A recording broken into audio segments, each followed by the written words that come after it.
Hello friends, welcome to CK education. दोस्तों, आप सभी का स्वागत है सीके एजुकेशन में। चलिए दोस्तों, जैसा कि हम लोग प्रैक्टिस सेट कर रहे हैं, हम लोग लगभग 12 प्रैक्टिस सेट कर चुके हैं। ठीक है, तो आज हमारा 13वां प्रैक्टिस सेट है। तो चलिए आप सभी लास्ट तक वीडियो में बने रहिए एंड इसको देखते रहिए। ठीक है, पहला क्वेश्चन है, भारत में डच का सबसे प्रारंभिक उपनिवेश कहाँ था? भारत में डच का सबसे प्रारंभिक उपनिवेश कहाँ था? तो डच का जो प्रारंभिक उपनिवेश था मछलीपट्टनम में था। ठीक है, नेक्स्ट है, 1651 में मुगलों द्वारा बंगाल में किस स्थान पर ईस्ट इंडिया कंपनी को व्यापार करने और फैक्ट्री बनाने की अनुमति दी गई थी? तो कासिम बाजार में। ठीक है, कहाँ? कासिम बाजार में दी गई थी। अगला है, अंग्रेजों ने निम्नलिखित स्थानों पर जिस क्रम में अपने व्यापार केंद्र स्थापित किए उनका सही कालानुक्रम क्या है? मतलब सबसे पहले उन्होंने कहाँ अपना व्यापार स्टार्ट किया, व्यापार केंद्र बनाया, अब फिर उसके बाद कहाँ किया, फिर उसके बाद बताना है। ठीक है, तो इसका आंसर क्या हो जाएगा? तो इसका आंसर हो जाएगा सूरत, मद्रास, बम्बई, कलकत्ता। ठीक है, सूरत, मद्रास, बम्बई, कलकत्ता में। ठीक है, तो नेक्स्ट देखिए, नेक्स्ट है, भारत में आलू की फसल किसने शुरू की थी? भारत में आलू की फसल किसने शुरू की थी? Potato crop was started in India by. ठीक है, मतलब बोल रहा है क्वेश्चन कि ये भारत में जो आलू की खेती है किसके द्वारा लाई गई थी? ठीक है, तो इसका आंसर हो जाएगा पुर्तगालियों के द्वारा। ठीक है दोस्तों, आप सभी से मेरी रिक्वेस्ट है कि प्लीज़ वीडियो को एक बार अवश्य लाइक कर दें और अपने दोस्तों के पास शेयर कर दें। ठीक है, यदि चैनल पर नए हैं तो इसको सब्सक्राइब कर लीजिए और इससे ज़्यादा मैं क्या कहूँ। ठीक है, और वीडियो को पूरा वॉच कीजिए। और बिहार एसएससी के लिए बहुत ही इम्पोर्टेंट, या किसी भी एग्जाम को बोलिए, बहुत ही इम्पोर्टेंट एक क्वेश्चन है। किस प्रदेश में पुर्तगालियों ने भारत भूमि पर अपने दुर्ग का निर्माण किया है? किस प्रदेश में पुर्तगालियों ने भारत भूमि पर अपने दुर्ग का निर्माण किया है? तो इसका आंसर क्या होगा? तो पुर्तगाली जहाँ भी आ जाएगा वहाँ पर कोचिन आपका लगा देना है। ठीक है, वह प्रक्रिया डैश डॉट डॉट डॉट वह प्रक्रिया है जिसमें वन को फिर से लगाया जाता है और जो कभी मौजूद था और बाद में उसे नष्ट कर दिया गया था, उसे हम क्या कहेंगे? तो उसे हम रिफॉरेस्टाइजेशन कहेंगे, मतलब पुनर्वनीकरण कहेंगे। ठीक है, अगला है, उत्तर भारत में बाढ़ की घटनाएं हाल ही में क्यों बढ़ी है? मतलब उत्तर भारत में आप सब जानते हो कि बिहार, ठीक है, पश्चिम बंगाल, इसमें बाढ़ हरदम आते रहता है। आखिर क्या कारण है? ठीक है, इसका आंसर क्या होगा? तो इसका आंसर बताइए।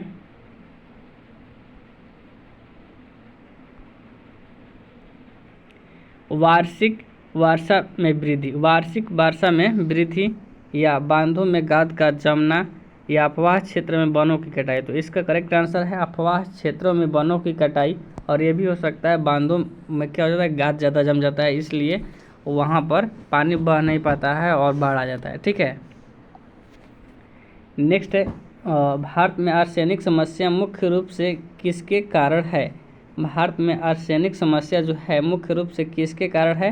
तो इसका आंसर क्या होगा बताइए। तो इसका आंसर होगा आपका प्रभावित क्षेत्रों में भौम जल का अतिशोषण।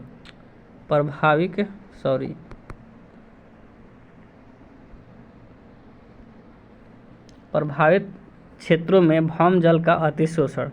नेक्स्ट है, मूंगे की चट्टान में संरक्षण के लिए भारत सरकार ने निम्नलिखित में से किसे समुद्री पार्क घोषित किया है? मूंगे की चट्टान में संरक्षण के लिए भारत सरकार ने निम्नलिखित में से किसे समुद्री पार्क घोषित किया है? इसका आंसर क्या होगा? तो इसका आंसर हो जाएगा, तो इसका आंसर क्या होगा? तो इसका आंसर होगा कच्छ की खाड़ी। ठीक है, नेक्स्ट देखिए, अगला है, निम्नलिखित में से किस पर्वतीय स्थल के नाम का अर्थ वज्रपात स्थल है? ठीक है, इंग्लिश में इसे बोलते हैं थंडरबर्ड। इसका आंसर हो जाएगा दार्जिलिंग।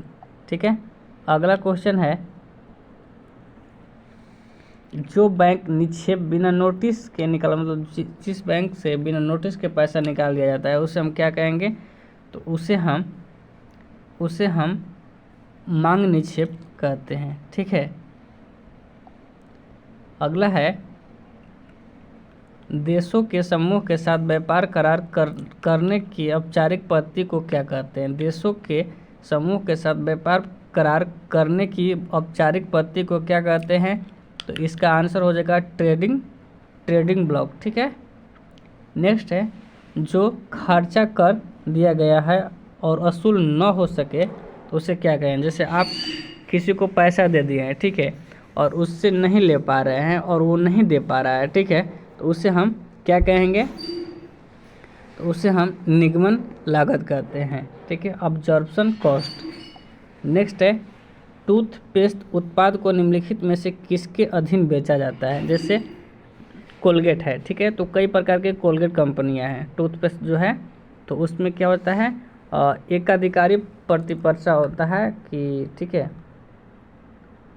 उसमें बहुत सारा है और कंपनी है जो कि जिनकी प्राइस में बहुत ही कम का डिफरेंस रहता है, तो उसे हम एकाधिकारी प्रतिस्पर्धा कहते हैं। ठीक है।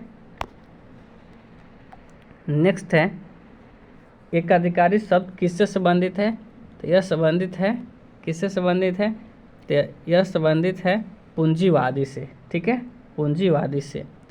एक देशांतर को पार करने में दो स्थानों के स्थानीय समय के बीच का क्या अंतर है।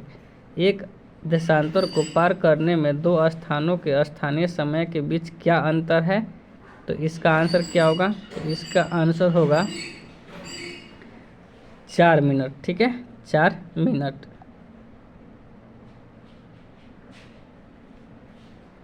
निम्नलिखित में से कौन सा ग्रह सबसे कम तीव्रता से गति करता है। निम्नलिखित में से कौन सा ग्रह सबसे कम तीव्रता से गति करता है, तो इसका आंसर क्या होगा, तो इसका आंसर होगा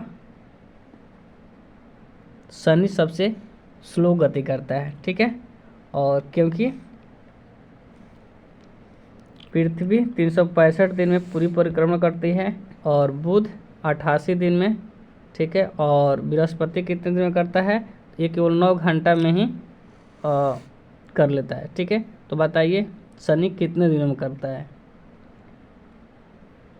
दो नदियों के बीच उपजाऊ भूमि को क्या कहते हैं। दो नदी है, ठीक है, जैसे मान लीजिए ये सिंध नदी है, ये झेलम नदी है, तो इनके बीच के जो है इसको हम कौन सा दोआब बोलते हैं। दोआब मतलब उपजाऊ भूमि होती है, तो इसे हम क्या बोलेंगे, दोआब। ठीक है। नेक्स्ट है गंगा डेल्टा में मैंग्रोव वन को क्या कहते हैं। गंगा डेल्टा में के मैंग्रोव वन को क्या कहते हैं, तो गंगा डेल्टा के मैंग्रोव वन को सुंदर वन के नाम से जाना जाता है। ठीक है। अगला क्वेश्चन है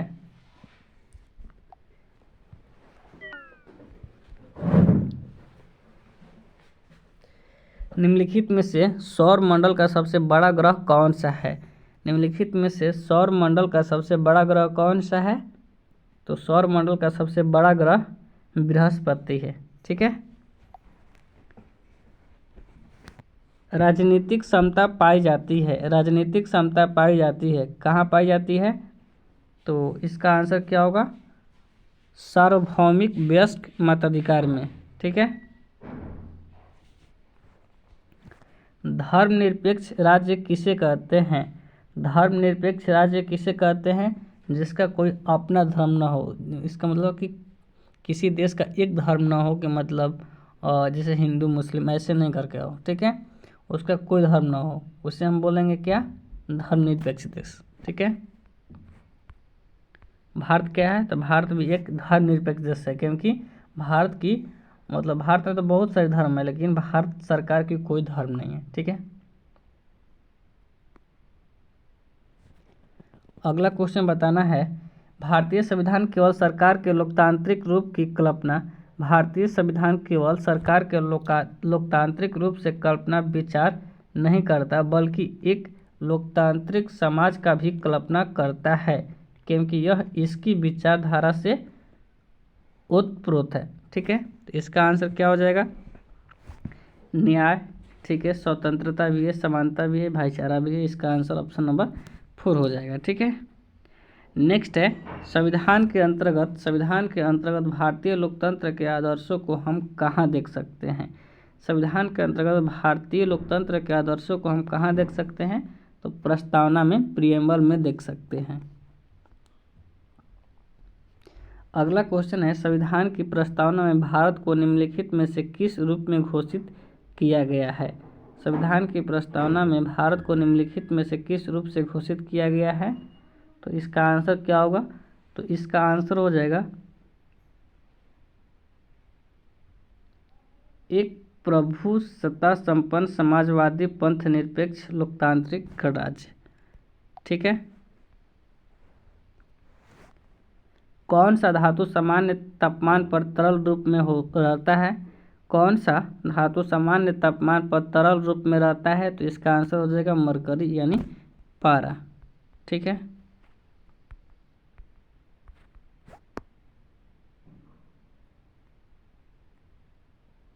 बेयर का अभिकर्मक क्या होता है। What is the Baeyer's reagent.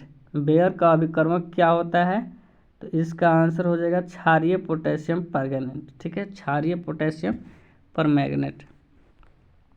Next है किसी विद्युत अपघट्य की असंलग्नता का स्तर किस पर निर्भर करता है, तो यह तनुता पर निर्भर करता है। नेक्स्ट है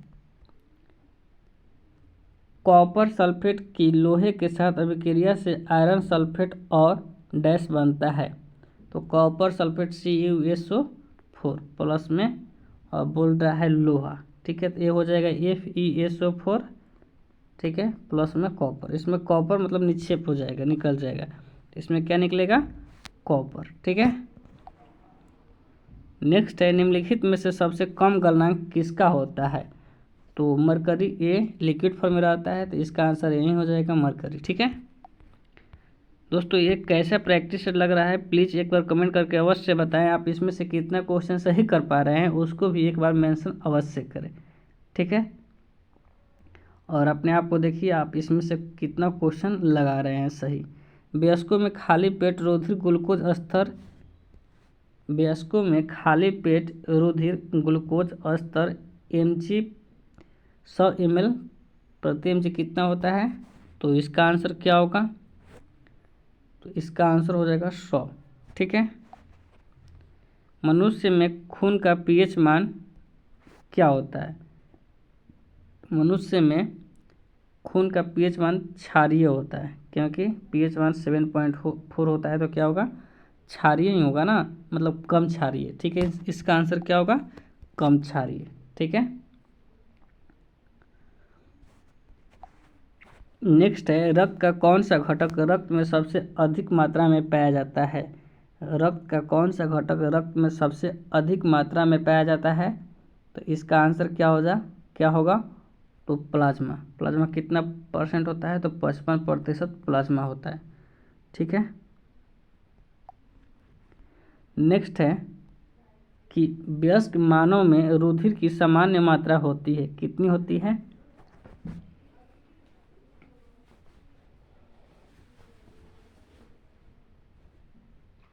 वयस्क मानव में रुधिर की मात्रा कितनी लीटर होती है, इसका आंसर बता दीजिए।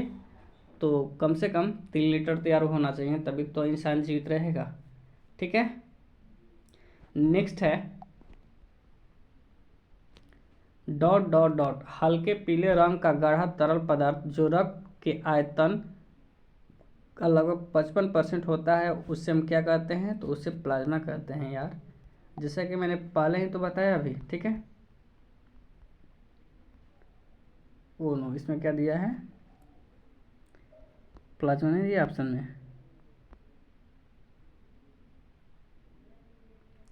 तो यहाँ पर ठीक है प्लाज्मा लिख लीजिए, प्लाज्मा। ठीक है, आगे देखिए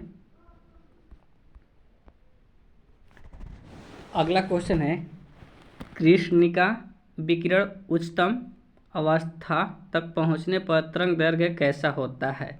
कैसा होता है तरंग दैर्घ्य, तो ये डिक्रीज हो जाता है, ठीक है। तापमान बढ़ने पर क्या हो जाता है, घट जाता है।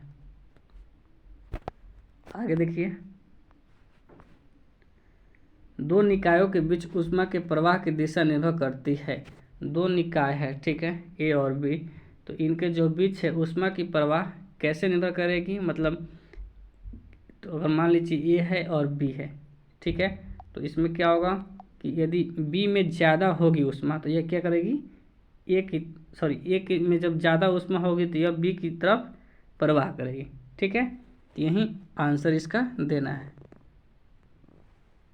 इसका आंसर हो जाएगा उनके अपने अपने तापमान पर, ठीक है, तापमान पर ही तो निर्भर करेगी। प्लांक नियतांक का एसआई यूनिट क्या है, तो प्लांक नियतांक का जो यूनिट होता है जूल सेकेंड होता है, ठीक है। ऊष्मा का एसआई यूनिट क्या होता है, तो ऊष्मा का एसआई यूनिट जूल होता है।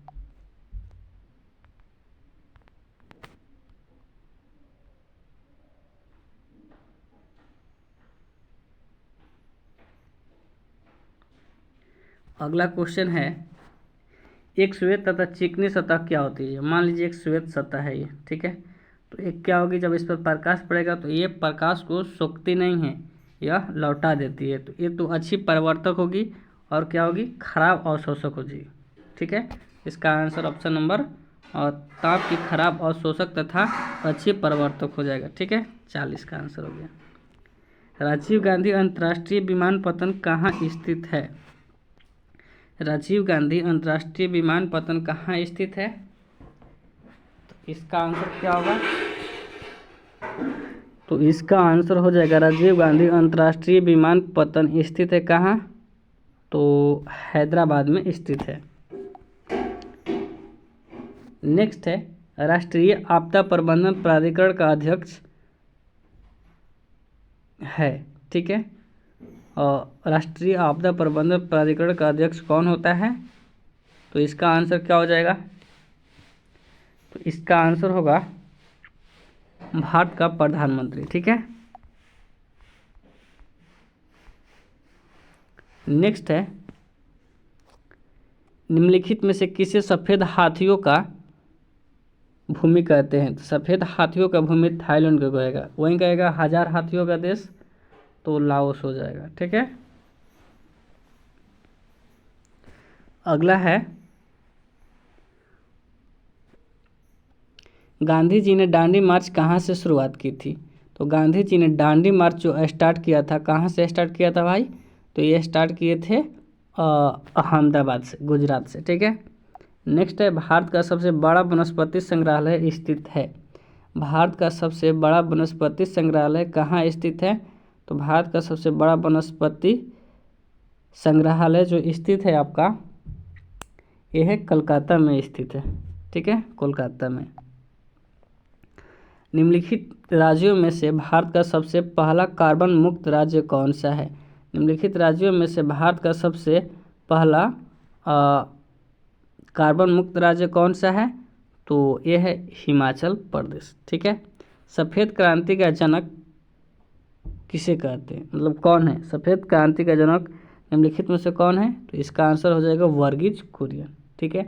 जब हरित क्रांति का जनक पूछेगा तो क्या होगा, नॉर्मन बोरलॉग होगा, ठीक है। लेकिन भारत में हरित क्रांति का जनक पूछेगा तो क्या होगा, एम.एस. स्वामीनाथन होगा, ठीक है। आगे देखिए, यदि इसका पीडीएफ चाहिए तो प्लीज़ कमेंट कीजिए और उसके बाद हम रिप्लाई करेंगे जरूर, ठीक है। प्रिजन डायरी पुस्तक लिखी गई थी, प्रिजन डायरी पुस्तक लिखी गई थी कहाँ, किसके द्वारा लिखी गई थी, तो इसका आंसर होगा जयप्रकाश नारायण के द्वारा, ठीक है। The story of Malgudi days, the story of Malgudi days नामक पुस्तक किसके द्वारा लिखी गई थी, तो ये लिखी गई थी आर.के. नारायण के द्वारा, ठीक है, आर.के. नारायण। यहाँ पर दिया है के.आर. नारायण, बिल्कुल गलत है, ठीक है। आर.के. नारायण आगे ऑप्शन में होगा, देख लीजिए सेकेंड ऑप्शन में है आर.के. नारायण, ठीक है। नेक्स्ट है, आर्य समाज खिलाफ था, किसके खिलाफ था, तो आर्य समाज जो था, जो कि आर्य समाज की स्थापना किसने किया था, तो दयानंद सरस्वती ने, दयानंद ने सरस्वती ने किया था, ठीक है। और ये मूर्ति पूजा के धार्मिक क्रिया और मूर्ति पूजा के खिलाफ थे, ठीक है, विरुद्ध थे। ठीक है दोस्तों, तो चलिए इस वीडियो में इतना ही। आपसे मिलेंगे नेक्स्ट वीडियो में। छोटे छोटे मैं वीडियो डालता हूँ और छोटे वीडियो में बहुत चीज़ करा देता हूँ। ठीक है, तो प्लीज़ आप वीडियो को शेयर कीजिए अपने दोस्तों के पास। चलिए बाय, जय हिंद।